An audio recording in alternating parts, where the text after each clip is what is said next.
2 hours? No. Okay. I got 2 hours and 58. Low battery. 2:38, so. You guys all set? After John's for the allegiance, please.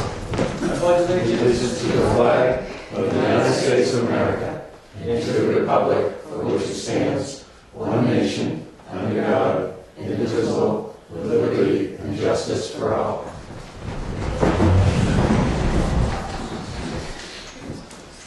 Thank you for coming to tonight's Selectmen's meeting, January 11th already, almost halfway through the month. First on the agenda, first on the agenda is Don Jutton with MRI. Going to talk about a contract we've talked to them about. I thought he was lost. There it is. In regards to feasible study, just looking at overall on the different aspects. Mr. Jutton? I'm here. Come on up.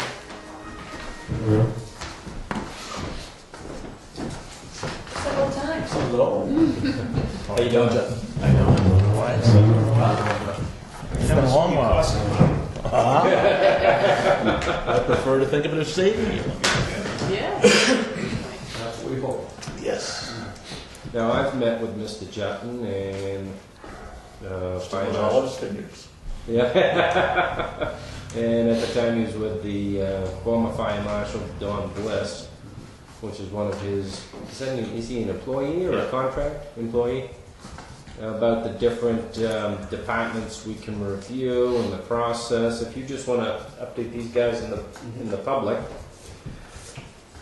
Well, essentially the conversation was around initially looking at the fire department in terms of today and into the future. As things change, facilities, equipment, volunteer agencies are all struggling in terms of keeping personnel in light of the training, the burdens of training requirements and the training or the schedule people live in. And then we kind of expanded that to a conversation of what we've done in other communities where we've actually gone and looked at the entire municipal operation and how we approach it. We use a peer review approach, so we use subject experts. The reason Bliss sat in, Bliss is retired fire chief, state fire marshal. Our operating officer is retired police chief. We have a CPA who runs our finance operation. We have an IT expert. So we have people who can essentially perform any of the functions that a smaller municipality need. And so we'll come in and bring those people in and we'll look at each operation. We'll look at how you're staffed, we'll look at your equipment, capital improvement plan, personnel policies and procedures, policies for each operating department. We'll provide you with a critique. In fact, I think I gave you a couple of samples. Guildford and Old Town. Yeah. Okay. Where essentially we go in and we'll make a series of recommendations in terms of both things that you should do immediately that may create risk exposure or maybe costing you money, where you're wasting money, where you have duplication or redundancy. And then long term, in terms of what you should be thinking about. Now, I think we were looking at the worst case scenario numbers, but if you ask departments or pre-ask them for a bunch of information, the more information we can provide to you, is that going to reduce the number? Marginally, but Yeah. I mean, the bottom line is that normally with this kind of assignment, we essentially ask the town to provide us with a ton of information in advance. And we'll do some comparative analysis, which is stuff you can't gather, but we'll try to identify 4 or 5 communities that are comparable in size, tax base, population, demographics, and compare. More or less almost exception management, where we look and they may have 25 police officers and you have 10. And what is it that they're facing that you're not, or conversely, are you understaffed? We try to find, as an example, comparable miles of road, and then we'll look at how many pieces of equipment do you throw at it in a snowstorm, how long does it take you to complete a route, how much are you spending per mile of road maintenance, how much are you spending per mile of closed drainage, those kinds of things, so that we'll come back and tell you, you're pretty much on the money here, you're doing exceptionally well in other areas. as I shared here, I mean, you folks are an exception in terms of the relationship you have with Brookfield. There aren't many examples of that. We brag about you all over the state, all over New England actually, in terms of that relationship, which is very unique. The only other one like it in the state is Temple and Greenfield, or Greenville. I didn't know You are very unusual in that regard, Yeah. and very forward-thinking. You know, it's the future. New England's not going to survive if it doesn't. If communities don't know how to learn how to do what you're doing with your neighbors. that. Yeah.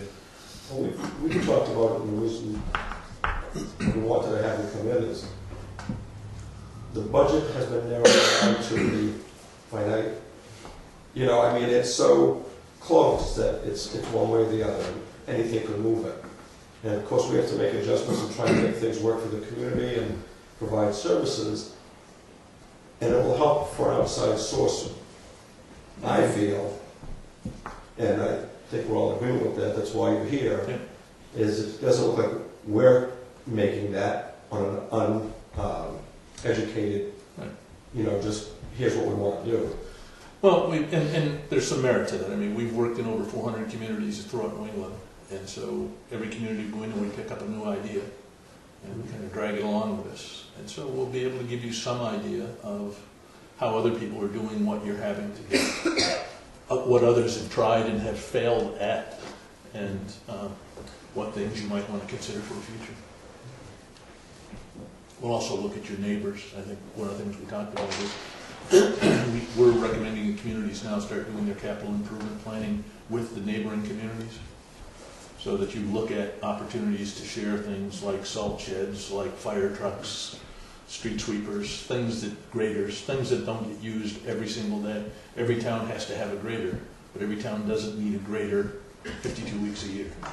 And so we're trying to encourage communities to encourage them and getting to do it are two different things. Well, I've always said this highway out here puts us at a unique situation where it seems like we're taking on the full load of, you know, keeping that safe, you know, as far, or the response. From public safety, yeah, for Yeah. fire and police. Yeah. You know, that's, you base, like on fire and police, you'd be basing on calls and. Sure, absolutely. Yeah. We look at How many calls for years, service. how many years of data do you look at?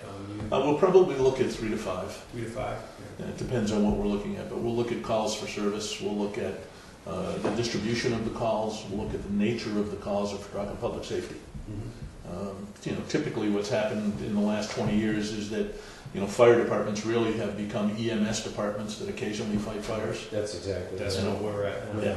And so that constitutes a fairly substantial shift in a lot of things, Yeah. but primarily in terms of thinking. The fire service still thinks of themselves as their primary responsibility putting out fires, but that's really not the case. And so there's, and that's as Bliss will tell you, 200, you know, fire department is 200 years of tradition and not one day of progress.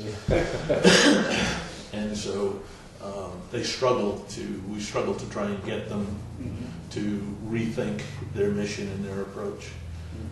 There are a lot of things that they do, a lot of things from a public safety perspective as well for police officers that, you know, new thinking, particularly with technology.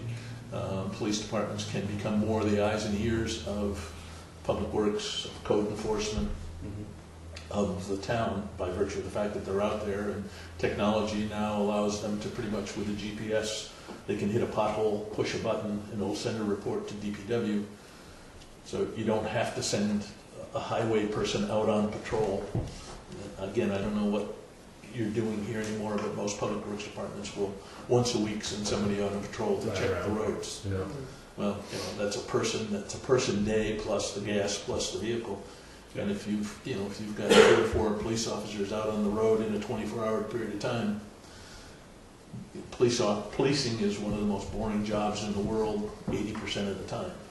And so with some encouragement, it's a minor amount of training they can learn to help supplement code enforcement, public works, a lot of those kinds of I'd like to things. see them board 100% of the time. How far out with these other communities that you've done these plans for, Don, does this plan usually carry them? Boy, for instance, in Bedford, New Hampshire, We did the study 5 years ago, and they're still implementing pieces of it. I'd be lying if I didn't tell you that there are a fair number of communities that do with our reports what they do with everybody's report. They read it and then they put it on the shelf and it stays there. We over the years, we try different approaches. For instance, we'll take all of our recommendations and consolidate them into a single report, so you don't have to read 200 pages in order to get to what are the things you should be doing, so the department heads can kind of check things off their list. And do you give time frames on when these things should be done? We can. Is that out of the report?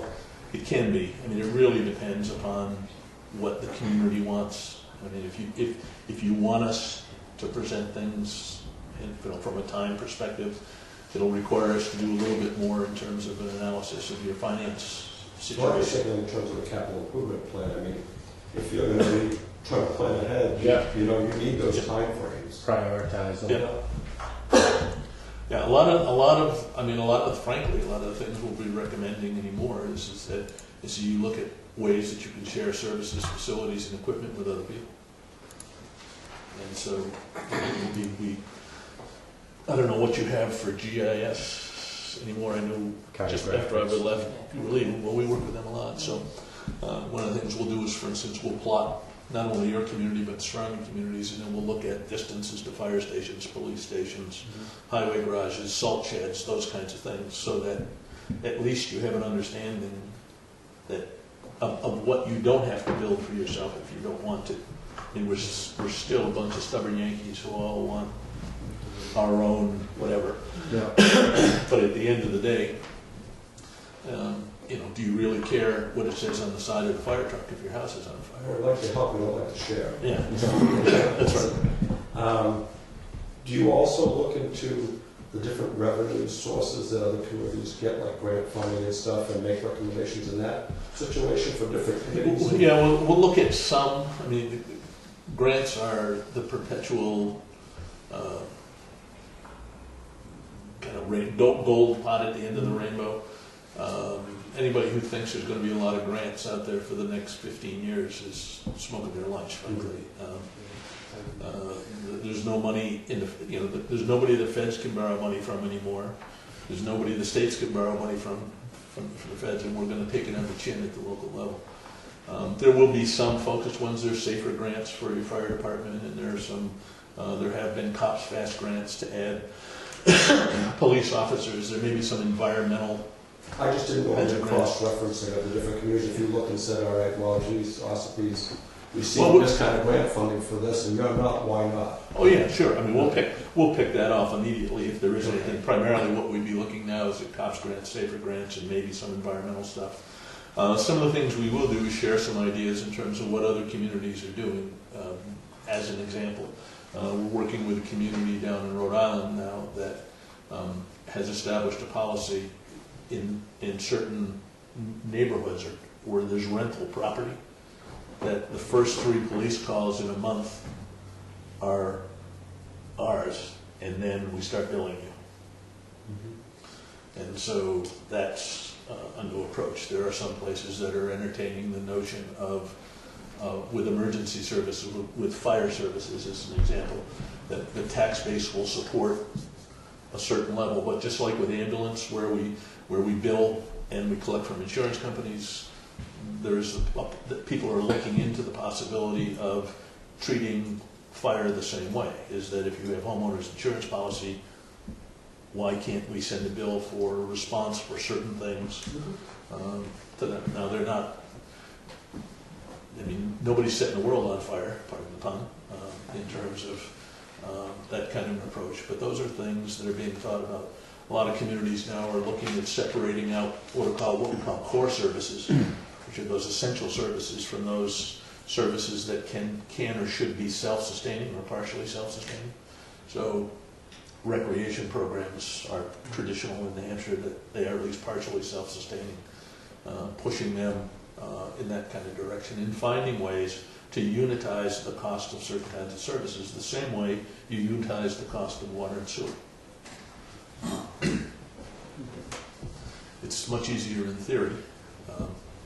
than it is in implementation, especially when you add a new fee or a new charge to individuals. But with the new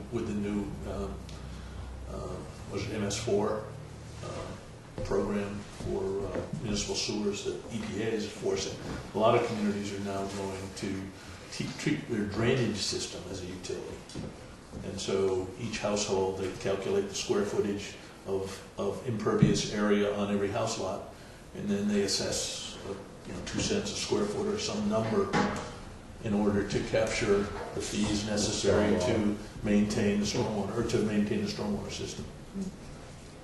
Will you be interviewing different committees and boards as well? Yep. Citizens too also, I think I'd say. Now, do you advertise a time frame you'd be here, or people will set up a time with you?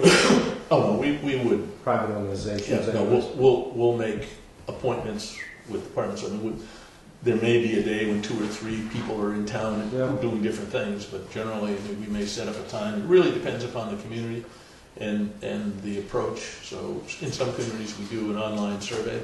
That's one of the things we want to talk to you about is that we go out and we'll have you invite. Either we can invite or we can just put in your. You still have a newsletter?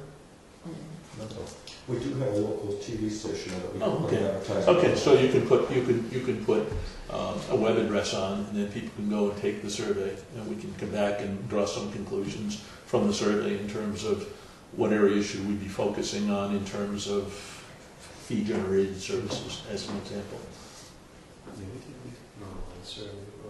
No, that was when we passed out of the restaurant, the planning board. Right. Yeah, the planning board did the last one. And we know that there's some people who either are computer phobic, and this is intriguing. You guys are light years ahead of many boards of selectmen. I don't know you use them. They look good on TV.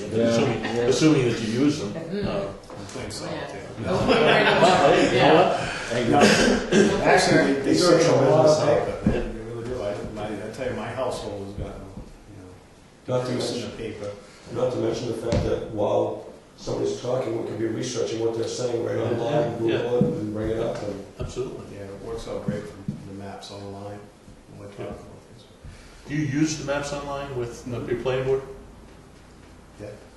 Projected on the wall? I don't think it's that bad. They don't do it. It should be. It Sometimes could they be. do. Yeah, there's some it's a really powerful tool. So they have, we've been working with these guys for a lot of years. It's nice because the assessment's tied onto it. When you click on that map, there's the picture of the house, all the information, all the data. And we have utilized it for special events, talking about certain parcels or easements or what have you. We will put it on the wall there and, do a PowerPoint or whatever, bring it through. It's really, it's a really powerful tool when you can create the spatial relationships. We did use it to sell this kind of the service, but we did a project up in Berlin for downtown revitalization after the mills closed, and there was this big push to build a parking garage. And all we did was plot every ground parking space in downtown. And it was an incredible shift in conversation because we put them up there. And it's not like they're way out in the pucker brush, you just can't see them. Yeah. And so the issue was, spend $1,000 to clean up the alleyway between the parking lot, put a couple of lights on the side of the building so people can see where they're going, and don't spend $3 million on building a parking garage. Getting behind High-Ho Records. Yeah. And they were saying that there's only one other town that's sharing services. Sharing police services. Police and fire. Okay, so there are several. There's some that other are towns. sharing fire, police. This is those two places. Police, transfer station. Yeah, there's nobody that I know of has as comprehensive, the 3 services that you share. But the police services, there's just this huge resistance. Mhm. We thought of this a while ago. Brookfield had just done a salt shed too. So I mean, Yeah, I know. That's I'm finding that pretty intriguing about sharing those types of services because I guess what I'm looking to get out of this whole thing is how efficiently are we running? You're inherently inefficient because you're in New England. Right. yeah. But But compared, how are you compared to other communities is the right, question. and identify the areas where we could be better and where we might be a little bit fat. You have vision appraisal? What's that? You envision, what's your camera system? So, Avatar? Avatar. Even that can be shared. I mean, it's one of the things we're trying to push people to at least think about, is that most contemporary camera systems now can have huge neighborhoods, and most towns are small. So I don't know what Brookfield does, but Brookfield could become a neighborhood on your assessing software. And they would save whatever the annual upgrade fee is. They wouldn't have to have a server to serve it up. They could access it online just like you do, so they could see it from town hall. Right. You could share assessors. Now there's Sunapee, Newberry, and New London have come together to share an assessor.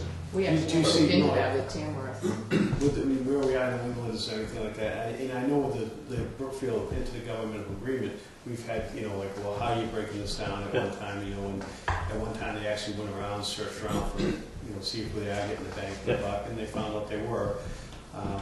Do you see a lot of that when you're sharing it? Like, how do people proportion their amounts? Well, and again, it depends on what the service is. I mean, it is, in the case of police or fire service, it's a number of things from my perspective. It's the number of housing units. It's the number of year-round occupied housing units versus seasonal, number of miles of road. You can get calls for service, the distribution of calls for service. One of the problems is that, communities, it's intriguing to me that communities will spend money so that their neighbor won't save money. And so we're working with the communities south of here as an example, where we're talking about centralized dispatch. And they have their own dispatch, but they don't want to go to the county because because they're a large community, and the county has said, we're going to have to levy a charge. And the neighboring community has one cow, and they don't charge that community. And so their view is they're getting something for free. Our citizens would never tolerate. I said, well, wait a minute, you're going to save $350 grand. What do you care whether they're getting something for free? I forget what town it was up there, question the county portion there, but to me, they get the short end of the stick up there as far as the sheriff's department. There are three, actually. So, part of it is That raised that question. the challenge is always getting towns to operate in their own enlightened self-interest. I mean, you wouldn't run a business the way we run our towns. And frankly, and it worked well 200 years ago. I mean, the fact of the matter is that New England developed when we all got around on horses. And, you came in from the farm in March, had a couple of beers, and went to town meeting and decided, who was going to roll the roads and where was the pound going to be. And then you went back to the farm and came back in the fall. Well, it's not the world we live in anymore. We still use the basic infrastructure that we use there. And community, the role of community in 2012 isn't what it was in 1812. But we still function that way. Sounds good. Now, what else might we expect? Anything that we haven't discussed? When we're done and you raise some of these things at town meeting, you're going to be told how stupid you are. Well, you're out of your mind, it'll never work. I'm sure of that. Well, it's like Peter said earlier, we got to have some educated answers, and when people stop in the street and say, why we have so many police in town, where the police chief comes in, he gives a very good presentation of the growth of the police department over the years and the population growth, and it makes perfect sense to me. And but you get that when with your tax bill, when you get your tax bill, you see a little bit go up. You say, well, what are you doing to me? And it's at the point where we either got to cut services or we maintain what we have. And by maintaining what we have, you're going to have to increases as the years go on. Things don't get any cheaper. And what it amounts to is, it's always better if it's somebody else's idea. Oh, yeah, no, absolutely. That, and we take our briefcase and get the hell out of town quick, so. It's It's a lot easier. And if frankly, that's part of the problem. an idea. It could come off as we're against Yeah, a certain department or you have an against, agenda. yeah, or, whatever it may be. If Yeah. that idea is brought in by an unbiased party through research, then it's something that the You can get a discussion on it. The hard part is the implementation. And frankly, it's because you're small towns. Everybody knows everybody. So It gets you know, personal. Exactly, and it gets personal quick when you start talking about people's jobs and it becomes about their lives. But I mean, the fact of the matter is, we've got 230 police chiefs in the state of New Hampshire. Probably need 30. Doesn't mean you would go out and start getting rid of them, but when someone retires, and that's one of the things we now are encouraging communities to do. When someone's getting ready to retire, that's an opportunity to look at consolidation. So if your fire chief's going to retire, look at creating a public safety management system. We just worked with Westbrook, Maine, that just did that. And so, now instead of a police chief and a fire chief, they have a public safety director, and the number 2 guy in the police department and the fire department are now running the department. Old Town, Maine was the same way. They had their fire chief retired. They made the police chief the public safety director. In Westbrook, they fired the fire chief, the police chief retired, and then they hired somebody from the outside to do both things. It'd be like that, they just get rid of the whole thing. Let the state take care of it. When do you think you'll start the project on? Maybe. No. No? Okay.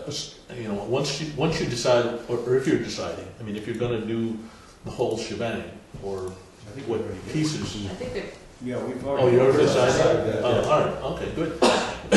Then what I need is a little bit of time. I've got 2 or 3 really big projects I'm wrapping up. We're just finishing a project in New Jersey, which is my last New Jersey project. Yeah.